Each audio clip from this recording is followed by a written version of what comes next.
Tuli. Siguro lahat sa mga kabataan ngayon ang kinakabahan pa rin para magpatuli. Pero ox lang yan, my friend, dahil matutulungan ka ng master of tapangayawas na katulad ko.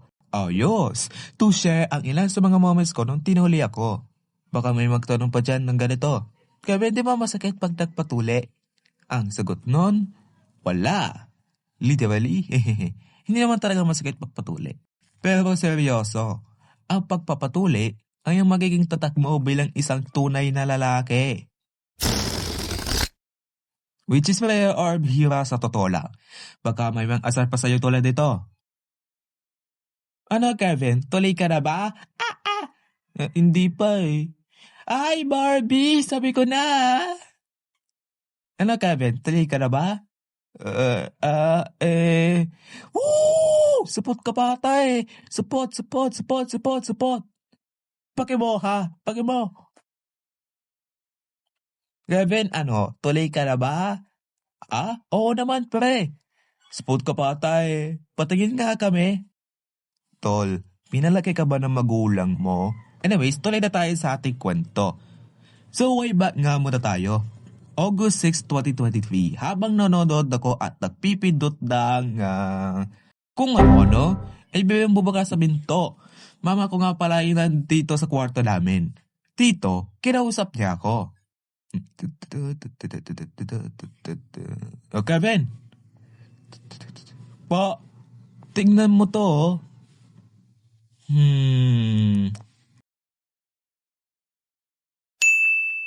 Wow! May libreng tuli ngayon? O anak, magpatuli ka na. Tingnan mo, nangangayayat ka na, tapos mag-grade 9 ka na hindi ka pa din tuli. So kailangan mo na magpatuli ngayon. Oo, mag-grade 9 pa lamang ako mula pa noong 2023. Hindi ba ako malulusaw na ito? So, pinuhos ko na lahat ng aking natitira kong energy para meron akong lakas ng loob magpatuli. Actually, meron naman akong confidence magpatuli eh. So, eto na nga. Matapos ang ilang taon na pangasar sa'yo ng mga tropa mo, natupad na din yung inaasam mo, ang pagpapatuli.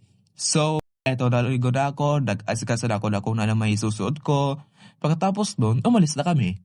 Pagkarating namin doon sa school, ay grabe! Sobrang dami ng mga bata at magulang ang nandito sa my court pa lang. Oo, sa school kasi ginanap ang libreng tuling na yun. Kasi, uso naman kasi doon eh. Ata. Teka, parang kinagabahan ako ha? Hindi, kaya ko to. Alam ko sa sarili ko na matapang ako. Paano kaya pag wala kang pera?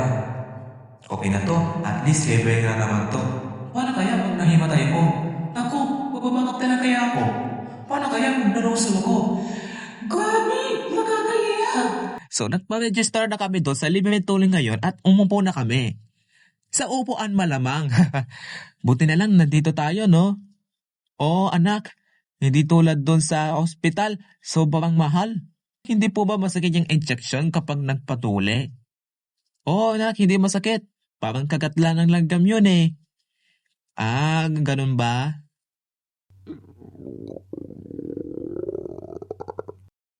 Nagugutom na pala ako, ma. O sige anak, ipagbibili kita. 2 minutes later. Ito na yung pagkain mo. Salamat. Okay, number 3. Kayo na po yung nagtutulian. Paano na yan, anak? Kaya mo yan. Sige, papasok na ako. So, tinawag na yung number ko at pumasok na ako doon sa room. Pagkapasok ko doon sa room, ay nakita ko yung mga bata na tinutulian, men. Ang iingay. Sa room pa naman kasi yun, maririnig mo na yung madalas mo naririnig. Una sa lahat, ang pag-iyak.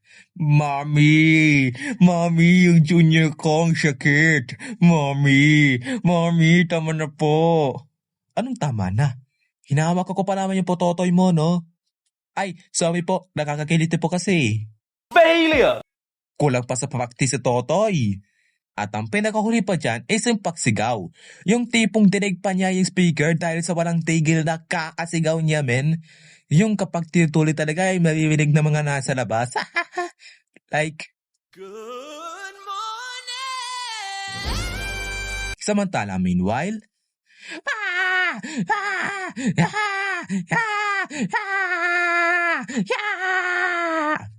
anong klaseng sigaw yan, men?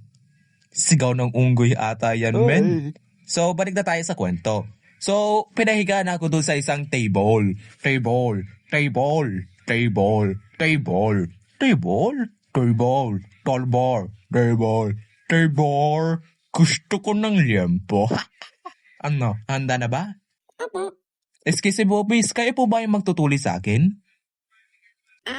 Opo. 君の虜になってしまえばきっとこの夏は充実するのもっと Ay, Diyos ko! For the first time, ngayon lang ako nakikita ng magandang nurse na magtutuli sa akin. Ang sarap pa nga nagkwentuhan namin nun eh. Talaga po bang hindi po masakit, nurse? Oo, huwag kang kabahan. Parang kagatlan ng langgam yun eh. Okay po. May jowa ka na ba? What? Magtutuli pa lamang po ako Ganun ba? Oo nga pala, totoo ba bang hindi po magkakajowa kapag hindi po nagpatuli? Oo naman. Anong sasabihin sa'yo ng magiging jowa mo? Na hindi ka patintuli? Okay po. Ano po yun? Yun doon sa tahi yun. Kapag tapos ka na kasi tuliin, tatahiin namin yung balat sa ulo ng pototoy mo. Parang doon sa tahilang, takot ka na agad. Oo nga. Takot? Hindi no? Matapang kaya ako. So, tumagal ng 15 minuto ang usapan at tuli procedures na ginawa nila sa akin, men. Sabi pa nila nun, Ayan, tapos na. ay buti na karaos. At pagkatapos na akong tuliin, lumabas na ako doon sa room namin. Hindi masakit, di ba? Oo nga pare, hindi masakit. Sabi ko na nga ba, kaya mo yan eh. Sinabi mo pa. Binigyan kami ng libreng gamot ng mga doktor. At wag na wag ako kakain na maaalat na pagkain kasi yan ang sabi sa akin ng mga doktor. At pagkatapos doon, umuwi na kami sa bahay. Sarap sa pakiramdam kapag magandang nurse ang nagtutuli sa akin sa magpakakwentuhan. Gabi, sinabi ko sa mama ko na, Mama, pwede po ako magpalda? Ano gagawin mo doon? Sabi kasi sa napanood ko, para daw di masaktan yung pototoy ko. Sige, ikaw bahala. Mas okay na ako sa ganito. Pero yan ang akala ko. Kinabukasan kasi, eto na. Ang unang araw ng paglanggas ko, men. Ramdam na ramdam ko yung amoy ng pinakuloang tubig na may halong sibuyas. Daon ng bayabas. Tahimik na tahimik lang ako noon habang hinahanda ng pagpakulo na yan. Medyo nahihirapan lang kami ng kaunti. Kasi ba naman, no? Okay, chill ka lang. Tatanggalin ko yung bandage mo, ne. Relax ka lang. Sir.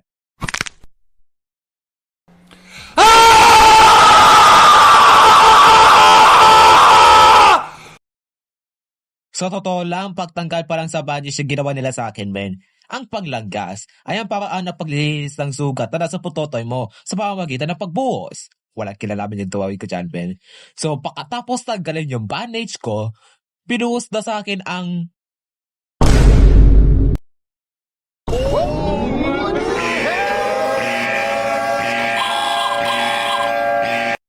So, nagtagal pa ng ilang araw ang paglalanggas ko, men. Makalipas ang 1 linggo ay gumaling na si junior ko at pwede na ako mag-vape. Yes! Sa wakas, magiging isang ganap na akong binata, men. Pero supot ka ba din? Haha, pusit ka. Tuli. Minsan nakakakaba, pero minsan hindi.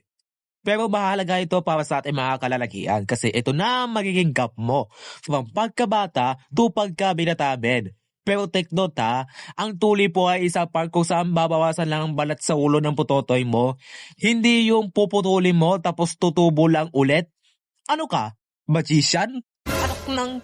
At para naman sa hindi patuloy dyan, huwag kayong mag-alala kasi di na mo masakit. Patayin nga kami ng putotoy mo kung tuloy ka na. Sabihin mo lang ako sa puta ko. Guys, supot pa siya, joke. Hindi ko ginawa yun. Parang awan yun So yun lang mga kabarkada. Maraming salamat sa panonood. Kayo, tuli na ba kayong lahat? O kung meron ba kayong experience nung tinuli kayo, paki-comment lang naman dyan sa ibaba. At kung mamapatin nyo, meron pa sana ako maitatopic guys. Yun ay sa tipokpok. Hindi man ako nagpatuli doon pero itatopic ko siya. Pag-uusapan natin yan sa mga susunod ko pang upload. No? Kaya stay tuned lang naman, guys. At huwag na kayong kabahan, no? Kapag magpapatuloy kayo. Ang importante, nagiganap na kayong lalaki. So, huwag kalimutan mag-like, mag-comment, at mag-share dito sa video na to. At huwag kalimutan mag-subscribe sa aking YouTube channel para lagi kayong updated. See you sa next na video. Bye-bye!